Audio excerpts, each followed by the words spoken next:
kami dari kelompok 1 akan mempresentasikan materi mata kuliah manajemen retail tentang strategi pemasaran bisnis retail dengan dosen pengampu Bapak Dr. Raymond Napitukulu MM.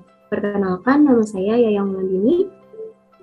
Perkenalkan, nama saya Firial Mustafa Kamal. Saya Lutfi Satria Pratama. Saya Angga Alfianto. Perkenalkan, nama saya Monika Skalusta Galung. Oke, baik. Berikut ini adalah presentasi dari kelompok kami. Selamat menyaksikan. Baik, saya akan membacakan pengertian. Strategi pemasaran retail adalah pernyataan yang menjelaskan tentang beberapa hal berikut ini. Yang pertama, ada target pasar retail. Yang kedua, format retail. Dan yang ketiga, dasar perencanaan retail. Lanjut. Yang pertama, sasaran pasar atau target market, yaitu segmen-segmen pasar yang direncanakan untuk dilayani terkait dengan aktivitas memfokuskan sumber daya yang harus disiapkan oleh retail. Yang kedua, format yang direncanakan akan digunakan untuk memenuhi kebutuhan target pasar. Format retail adalah gabungan retail didasarkan pada sifat atau ciri barang dan jasa yang ditawarkan, kebijakan penentuan harga, pemasakan iklan dan program promosi, desain tuk, dan lokasi khusus. Yang ketiga, dasar perencanaan retail untuk memperoleh keunggulan bersaing yang dapat dipertahankan atau keuntungan dari persaingan yang dapat dipertahankan dalam jangka panjang. Selanjutnya ada fungsi retail. Dalam suatu saluran distribusi, pengecer memainkan peranan penting sebagai penengah antara produsen, agen dan para supplier dengan konsumen akhir. Pengecer mengumpulkan semua jenis barang dan jasa yang beragam, memungkinkan para konsumen dapat memilih dan membeli berbagai variasi produk dengan jumlah yang mereka inginkan. Ada 4 fungsi utama pedagang eceran, yaitu yang pertama, perantara antara distributor dengan konsumen akhir. Yang kedua, penghimpun berbagai kategori jenis barang yang menjadi kebutuhan konsumen. Ketiga, tempat rujukan untuk mendapatkan barang yang dibutuhkan konsumen. Dan yang terakhir, penentuan eksistensi barang dari manufaktur di pasar konsumen.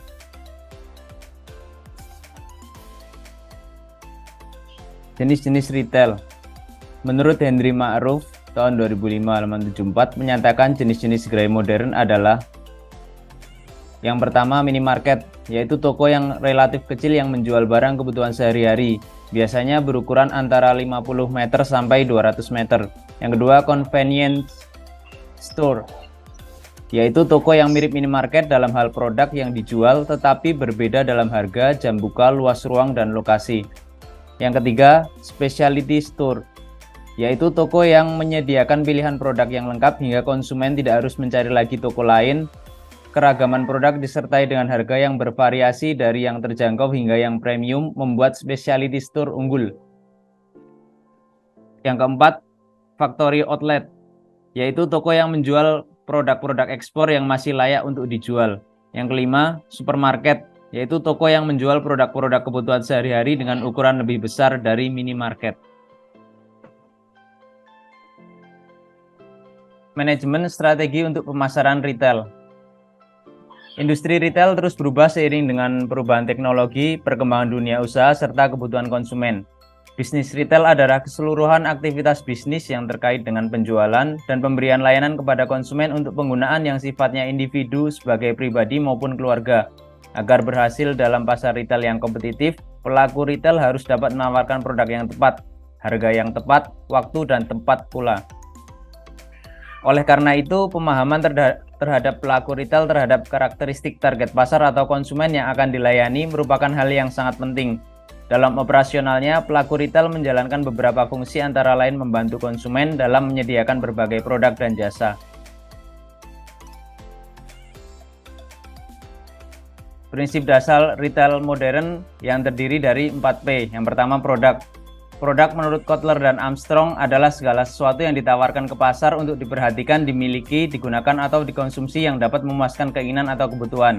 Yang kedua, price atau harga. Strategi dalam penetapan harga biasa dilakukan dengan beberapa cara, misalnya harga building, harga predatory, harga berbasis kompetensi, harga cost plus, harga berorientasi pasar, harga premium, dan lain-lain. Kemudian yang ketiga, promotion.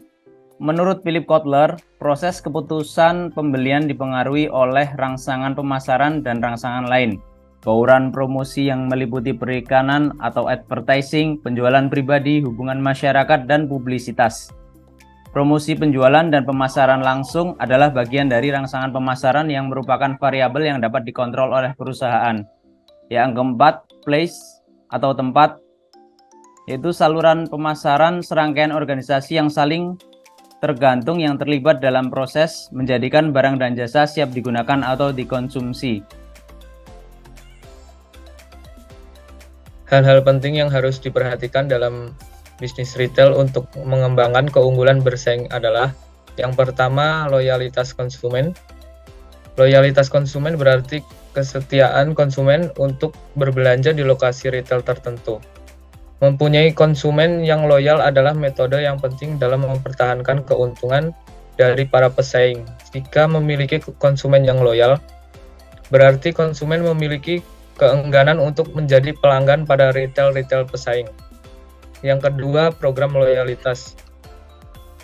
Program loyalitas adalah bagian dari keseluruhan manajemen hubungan antara konsumen. Program ini sudah umum dijalankan dalam bisnis retail.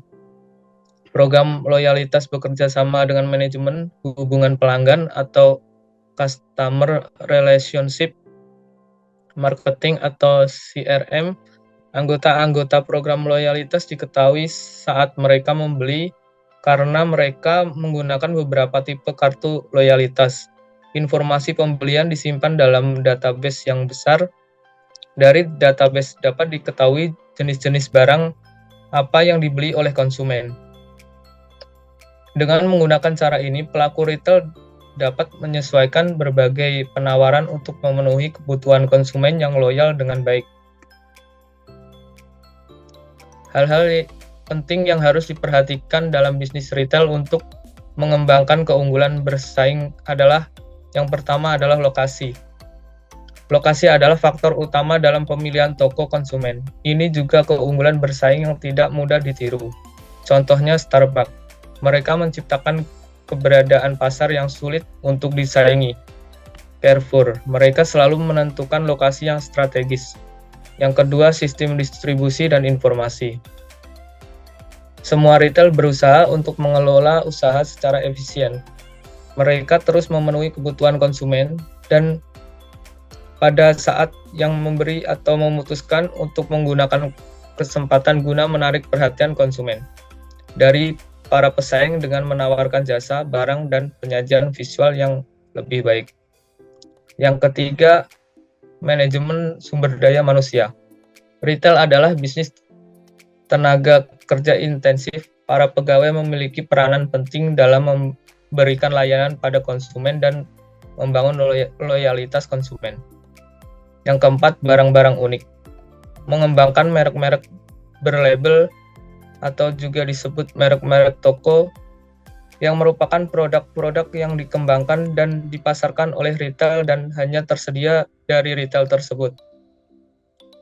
Yang kelima, layanan konsumen. Dibutuhkan waktu dan usaha untuk membangun sebuah tradisi dan reputasi untuk layanan konsumen. Karena layanan konsumen yang bagus merupakan aset strategis yang sangat berharga. Retail yang berharga harus memenuhi kebutuhan pelanggan pada segmen pasar yang dilayani secara lebih baik daripada yang dilakukan pesaing. Variabel pemasaran retail. Pemasaran mengacu pada variabel di mana pedagang eceran dapat mengkombinasikan menjadi jalan alternatif sebagai suatu strategi pemasaran untuk dapat menarik konsumen. Variabel tersebut antara lain, yang pertama variasi barang, dagangan, dan jasa yang ditawarkan. Yang kedua harga. Yang ketiga iklan. Yang keempat tata ruang, dan yang kelima lokasi.